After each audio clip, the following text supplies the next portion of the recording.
সাজগোজ করে একদম রেডি, আমিও রেডি, বাবিও রেডি, জম্পেশ একটা খাওয়া দাওয়া হবে আজকে। এই যে বন্ধুরাও চলে এসেছে। এবার ডিটেলসে বলি যাচ্ছি কোথায়। আমরা 4 বন্ধু, আমাদের মেয়েরা 4 বন্ধু, আমরা 8 জন চললাম নেই হাভেলি শ্রেয়ার জন্মদিন সেলিব্রেট করতে। শ্রেয়ার জন্মদিনটা পড়েছিল পুজোর মধ্যে, 1 অক্টোবর ছিল ওর জন্মদিন, তখন তো আমরা কেউ সেরকমভাবে কিছু সেলিব্রেট করতে পারিনি। আজকে আমরা চললাম নেই হাভেলি, সবাই মিলে খুব হুল্লোড় হবে। আর যার জন্য আসা তাকে দেখাই, এই যে হাই করছে শ্রেয়া। কিন্তু আমরা বড় টেবিলটা পেলাম না, বড় টেবিলটা ভর্তি, মানে এক্ষুনি লোক বসেছে, তাহলে এক্ষুনি তো ফাঁকা হওয়ার কোনো চান্স নেই। 8 জন একসঙ্গে বসতে পারলে ভালো হতো, ভাগ হয়েই বসলাম 4 জন 4 জন। এবার গিফট দেখার পালা। আমি শ্রেয়ার জন্য এই পার্সটা এনেছিলাম, ওর ভীষণ পছন্দ হয়েছে। তবে এই সিটিং অ্যারেঞ্জমেন্টটা হয়ে মন্দ হয়নি, ওরা ওদের মতো গল্প করছে আর আমরা 4 জন আমাদের মতো বকবক করছি। খাবার দাবারও হাজির। অর্ডার করেছিলাম ফিশ ফিঙ্গার, 2 প্লেট অর্ডার করেছিলাম, একটা ওদের টেবিলে একটা আমাদের টেবিলে। ফিশ ফিঙ্গারটা খুব ভালো ছিল।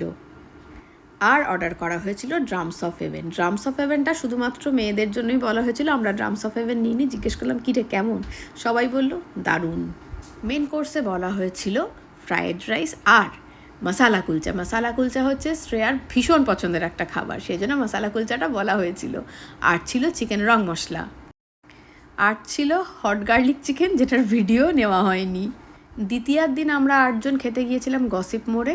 তখন আমরা ঠিক করেছিলাম আবার একদিন এরকম একসঙ্গে আসবো, তো সেটা এত তাড়াতাড়ি হবে সেটা আমরা ভাবতে পারিনি। বেশ তাড়াতাড়িই হলো আমাদের আবার 8 জনের একসঙ্গে এরকম একটা জমজমাটি আড্ডা আর দুর্দান্ত খাওয়া দাওয়া।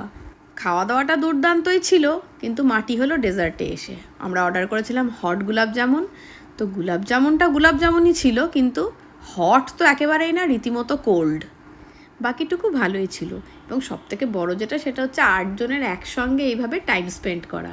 তারপরে বেরিয়ে আমরা 2টো টুকটুকে ভাগ হয়ে গেলাম, আলো আর কবিতা গেল একটা টুকটুকে, আমি আর শ্বেতা গেলাম আর একটা টুকটুকে। আবার অপেক্ষা 8 জন একসঙ্গে হওয়ার। তাহলে এই মিনি ব্লগটা এখানেই শেষ করছি, দেখা হচ্ছে পরের একটা নতুন মিনি ব্লগে।